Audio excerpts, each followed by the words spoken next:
क्षत्रिय वैश्य आणि स्त्रियांना तर काहीच नाही.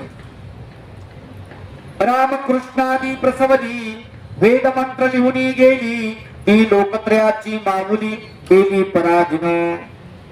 जिनी रामाला जन्म दिला स्त्री, जिनी कृष्णाला जन्म दिला, ज्यांनी वेदमंत्र लिहिले, गार्गी, मैत्रेयी, लोपामुद्रा, ह्या सगळ्या स्त्रिया होत्या.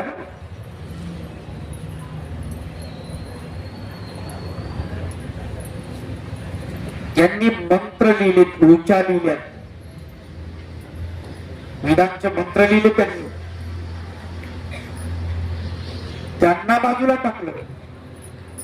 ज्यांनी कृष्णा भगवंतासारख्या ईश्वर पुरुषाला, थोर पुरुषाला, बलाढ्य पुरुषाला, शूरवीराला जन्म दिला,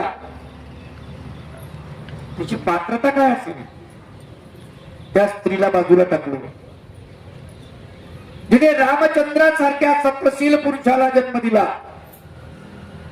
तिला नाकारला धर्म. अक्षरांची नाही ओळख तया कैसे मिळे सुख, धर्मग्रंथाचे अधिकार एक होते ब्राह्मणाजवळी. अक्षरांची ओळख नाही, अक्षर शत्रू बनला सर्व समाज.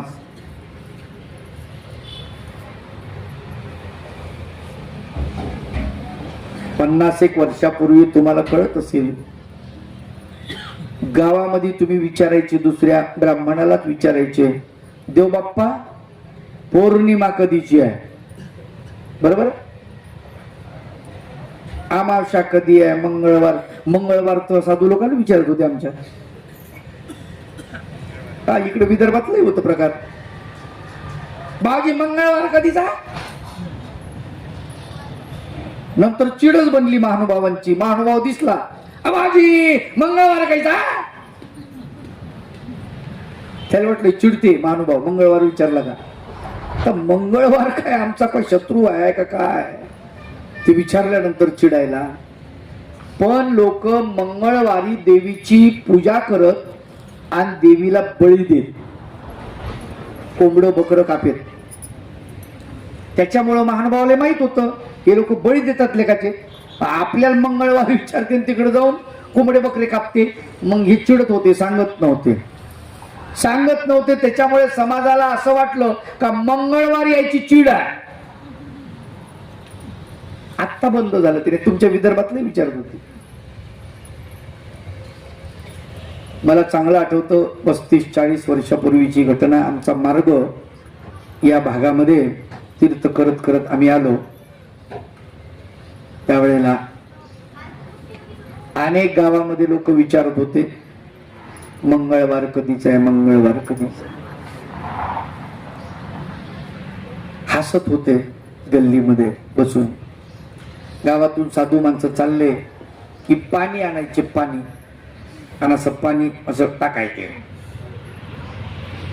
नाही तर मग अशी रेष ओढायची का मानभाव लोक रेष ओलांडत नाही. आम्ही का सीता आहो का, तुका लक्ष्मण आहे भाऊ. तो कळायला काही मार्ग असतात ना. महानुभावांचे काही संकेत होते. मार्ग मंडळी पुढे निघून गेली, काही मंडळी मागे राहिली. 2 रस्ते फुटले तर कुणालाही विचार न करता ते माणसं काय करायचे, ज्या रस्त्यानं आपण गेलो त्याच्या विरोधामध्ये जो रस्ता फुटला त्याच्यावरती रेष मारून ठेवायची. आता ती निशाणी मागून येणाऱ्या महानुभावांना कळत होती, आपले माणसं या रस्त्याने गेले, इकडे जायचं नाही, इकडचा रस्ता बंद आहे. कोणीतरी ते करताना बघितलं, रेष पाहिली मागच्या महानुभावानं आणि रेष ओलांडली नाही. मग रेष मारली का महानुभाव ओलांडत नाही. अन्यथा ज्ञान भरलो, अन्यथा ज्ञानच आहे. त्या काळातले त्यांचे सांकेतिक भाषा होती ती, आणि त्या सांकेतिक भाषेने ते चालत होते. आता या बारीक सारी गोष्टी कुठं सांगत बसाया लोकांना.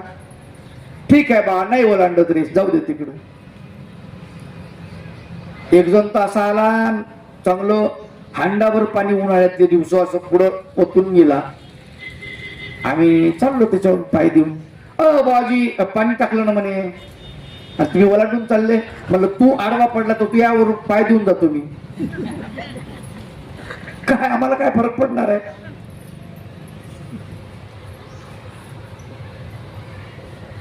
अंधश्रद्धा किती फैलल्या जाते पहा. अन्यथा ज्ञान किती फैलल्या जातं. दुसऱ्या माणसाला व्यवस्थित जगू न देणे हाच तर अत्याचार आहे. हाच तर भेदाभेद आहे.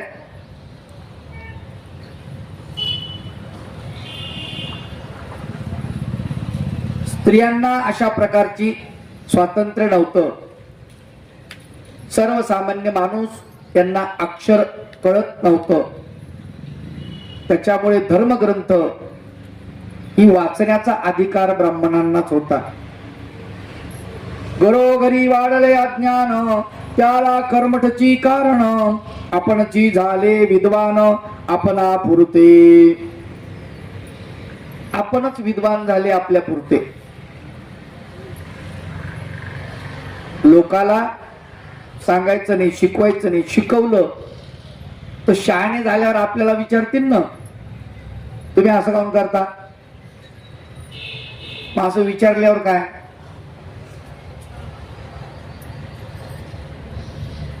जन अध्यात्माचे भुकेले त्यांनी वेगळे धर्म काढिले. नवे देव निर्माण केले विधीही वेगळा. आता जनसामान्य जे आहे हे अध्यात्माचे भुकेले. त्यांना वाटतं आपण काहीतरी करावं. तिकडं आरती चालली इकडे आरती चालली पाहिजे. तिकडं भागवत चाललं इकडं काहीतरी चाललंच पाहिजे बा. तिकडं रामायण आहे इकडं काहीतरी असलंच पाहिजे. तिकडं हरिपाठ चालला इकडं प्रार्थना चाललीच पाहिजे. दुसऱ्याचं पाहून करावं वाटतं माणसाला. आणि म्हणून ब्राह्मणाचं चाललेलं पाहून सर्वसामान्य माणसाला वाटत होतं आपणही काहीतरी आचार केला पाहिजे. मग त्यांनी नवे देव निर्माण केले.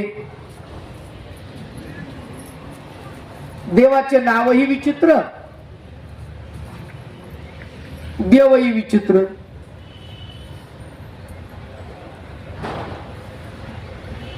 भलते देव जन्माला आले पृथ्वीवर.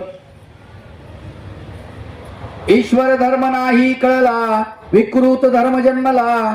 अधर्माचा पगडा वाढला वसुंधरे वरी पै.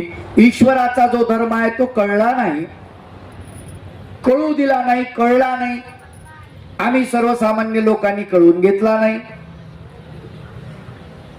आणि विकृत धर्म जन्माला आला. अधर्माचा पगडा वाढला. जिकडे तिकडे अधर्म सुरू झाला पृथ्वीवरती. देवतांचे वाढले प्रस्थ कर्मठ कर्मातची व्यस्त. बांबावले होते समस्त धर्मक्षेत्री ते दवा. देवतांचं प्रस्थ वाढलं आणि ते कर्मठ लोक जे आहेत कर्मातच व्यस्त झाले. आज सगळे लोक त्यांच्याकडे पाहून भांबावून गेले. काय करता. विद्वान यजती इंद्राला सामान्य पूजी मसोबाला. एक विष्णूचा भक्त झाला दुसरा मरीमाईचा. विद्वान माणसांनी इंद्राचं पूजन केलं.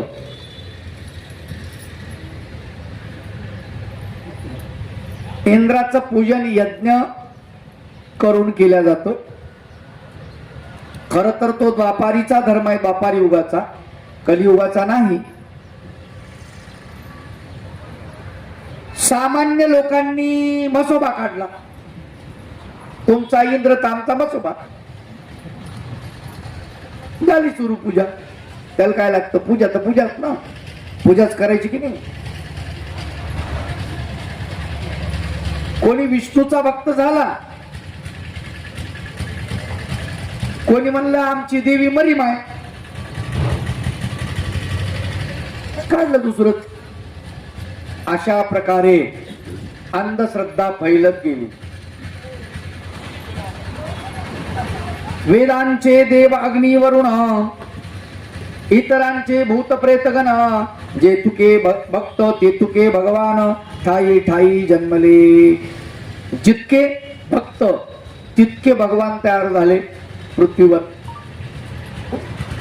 आणि जशा जशा गरजा पडल्या तसा तसा देव निर्माण केला लोकांनी. माणसाच्या गरजा वाढल्या तेवढ्या देवता झाल्या. जागोजागी बैसविल्या स्थापना करोनी. जागोजागी बसवल्या लोकांनी. खोकला होता खोकलाई, बालकासाठी सटवाई, आसरा मांडल्या सर्व ठाई स्वतः स्त्रियांनी. खोकलाई माहिती आहे ना? हा, कुठं आहे? बोला ना, पटपट बोल. हा, रिद्धपूरला खोकलाई आहे स्पेशल. खोकला झाला का लोक तिथं जाते. माय खोकला, माय मा खोकला राहू दे, फुटाने वाहतो करते ना. गोविंद प्रभूने त्याला संबंध दिलेला आहे. आजही ते स्थान खोकलाई नावानंच प्रसिद्ध आहे. खर तर तिथं खोकलाईचं काही आहे का? काहीच नाही. केवढी अंधश्रद्धा आहे. खोकला लागला म्हणून खोकलाई, लहान लेकरासाठी सटवाई. भलत्या आई जन्माला घातल्या हे का. बालक मर तुकडा झाला, कुणी देवीशी नवस केला, लठ्ठ होताची जन्म झाला भोपळा देवीचा. भोपळाही पाहिली अष्टमा सिद्धीला. खडकीने गंमत. कोणाचं ठिकाण आहे ते कोणाचं चरणांकित आहे? गोविंदप्रभू बाबाचं. पण नाव काय? आंघोळ घाला म्हणते भोपळ्यासारखं, भोपळ वा भोपळ्यासारखं लेकरू होतो. केवढी अंधश्रद्धा आहे. ऐक, मुलगा घोड्या परी व्हावा, घोडाची वाहती देवा, मसोबा शेतावरी बरवा, केविला राखण. मुलगा घोड्यासारखा झाला पाहिजे म्हणून घोडे वाहण्याची पद्धत आहे का तुमच्याकडे? एखाद्या स्थानाला घोडे वाहतात का? नाही का? तुम्ही जर तिकडे फलटणकडे गेले तर घोडे, घोड्याची यात्रा. खरे घोडे नाही म्हणतात. पितळाचा घोडा गावात मिरवणूक काढते, देवाची पालखी मागे विशेष असतो. लोक त्या घोड्याचीच पूजा करते. तिथे घोड्याच्या खालून लेकरं, तिकडून तिकडून तिकडून इकडून. काय गर्दी, तुफान गर्दी लोकांची. का कुठे गेलते? घोड्याच्या यात्रेला. अरे देवाच्या यात्रेला म्हणा, घोड्याच्या यात्रेला काय म्हणतो? तिथं घोडे वाहतात एवढे. एक माशाचा घोडा, एक तोळ्याचा घोडा वाढ. एका बाई नवस केला एका देवाला, माझं पोरग चांगलं होऊ दे, तुला सोन्याचं आंगड टुकडं वाईट, 6 पायाचं जनावर तुझ्या पुढे हिंसा दिन, बळी दिन म्हणे, मांडव टाकीन म्हणे. असा आता देव म्हणजे गैरसमज झाला त्या देवाचा बी. तिचं पोरग चांगलं झालं, गेली नवस फेडायला. पोरात नाव ठेवलं सोन्या. त्याचं कळकोट मळकोट शेंबड संडास केलेलं पुसलेलं असं शर्त अंगातलं काढलं, त्या देवीला वाहून दिलं देवा. सोन्या चांगलं टोपड. खोटं बोलली का म्हणे, माझ्या पोराचं नाव सोन्या, त्या चांगलं टोपड फुलं असं मांडव टाकीन म्हणे. म्हणजे चुटकी वाजवली अशी बस झालं. 4 चुटके वाजवलं झाला म्हणे मांडव. त्याला काय लागतं? 6 पायाचं जनावर बळी दिन म्हणे. काढली डोक्यातली ऊन टाकली.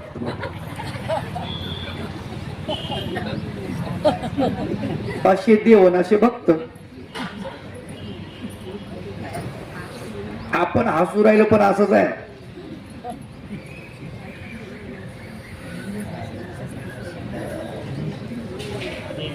काही फरक नाही याच्यापेक्षा.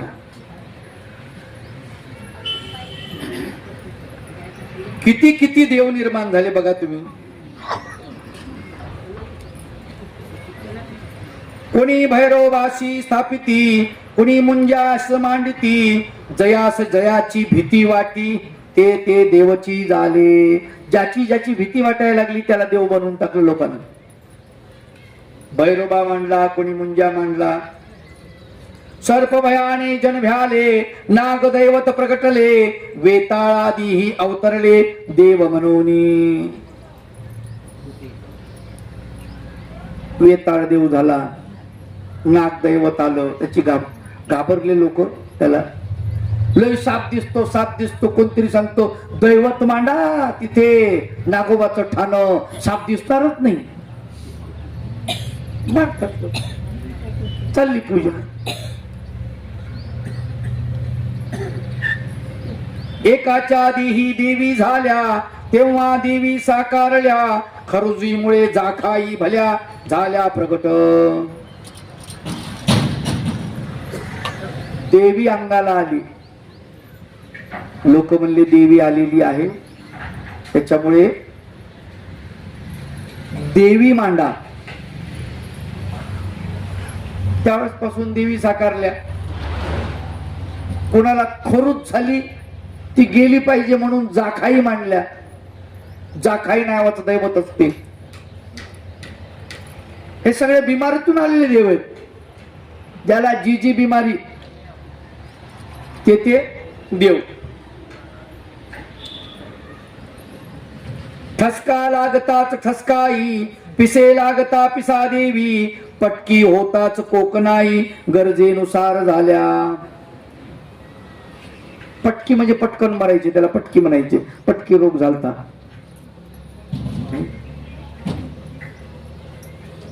तुमच्याकडे होत पटकी रोग, प्लेग. हा, मग त्यावेळेस ते मरीमाई जन्माला आली ना, मरीमाय.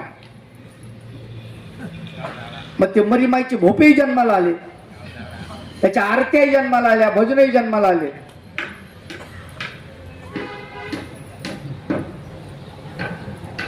कोकणात जास्त होत ते. आणि ती आई भोपे जे आहेत त्या देवीचे, ते गाणे म्हणायला लागले. आई माझे माई तुला वाहिल कमळ,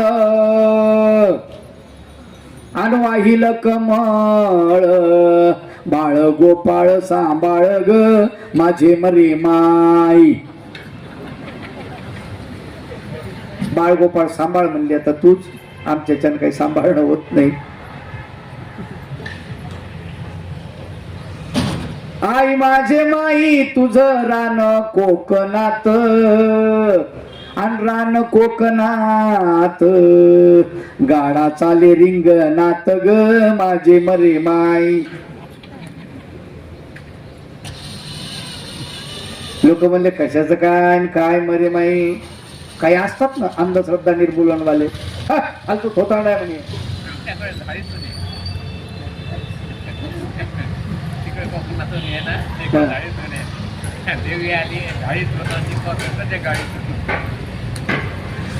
मग लोक म्हणे काही खरं नाही, काही सांगते, अंधश्रद्धा आहे.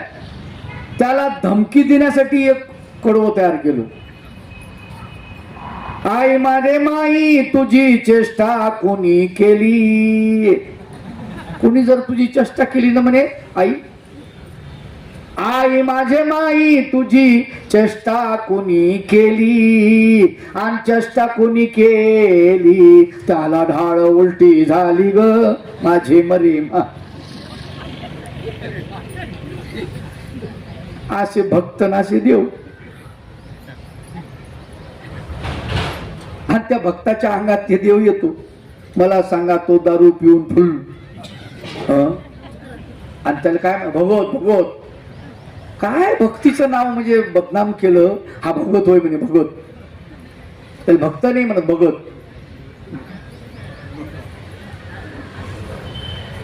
आणि तो देव त्याच्या अंगात येतो म्हणे.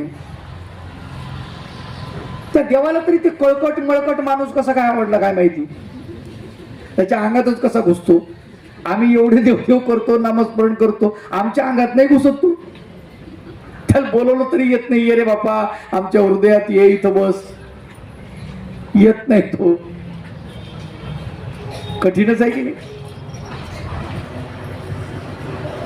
की देव अंगात आल्यावर ते करतील छुमंतर, ते भरते आपले घर ग शेजारीन सखे बाई. सगळं थोतांड आहे, पण कळलं पाहिजे माणसाला.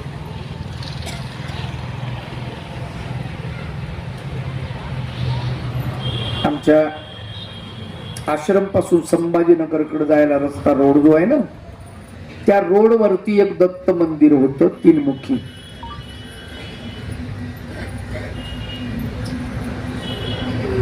लोकांची गर्दी एवढी नव्हती. तिथे तो ब्राह्मणानं ते बांधलेलं, पूजा करत होता तो. त्यानं पाहिलं का सगळ्यात पॉवरफुल देव कोणता आहे. हे दत्त भगवान काही पैसे नाही देऊ राहिला.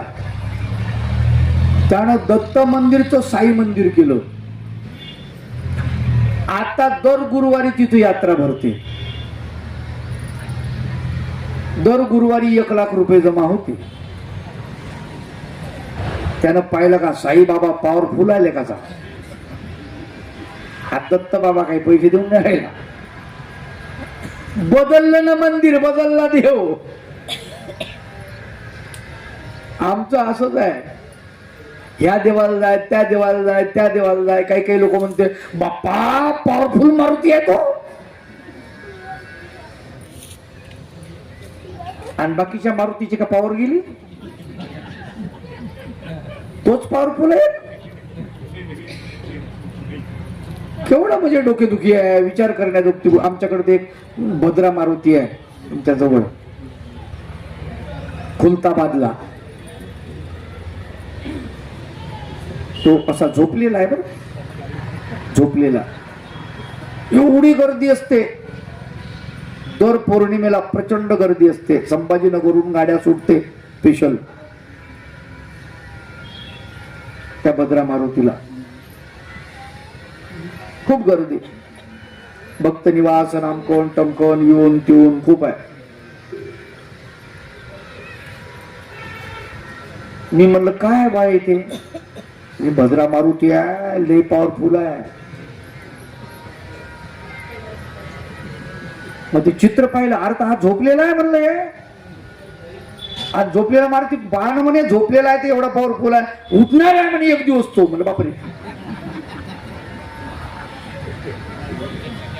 बरं कोण काय म्हणून सांगता येत नाही. तो उठला ना म्हणे सगळे सगळे शत्रू नष्ट होणार आहे म्हणे, आणि हिंदूंचं राज्य येणार आहे म्हणे. पाहत आहे कुणीकडच्या कुणीकडे जोडून देते लोक, काहीच्या काही. असे लोक भरपूर जन्माला आले आणि अंधश्रद्धा फैलवायला सुरुवात केली या लोकांनी.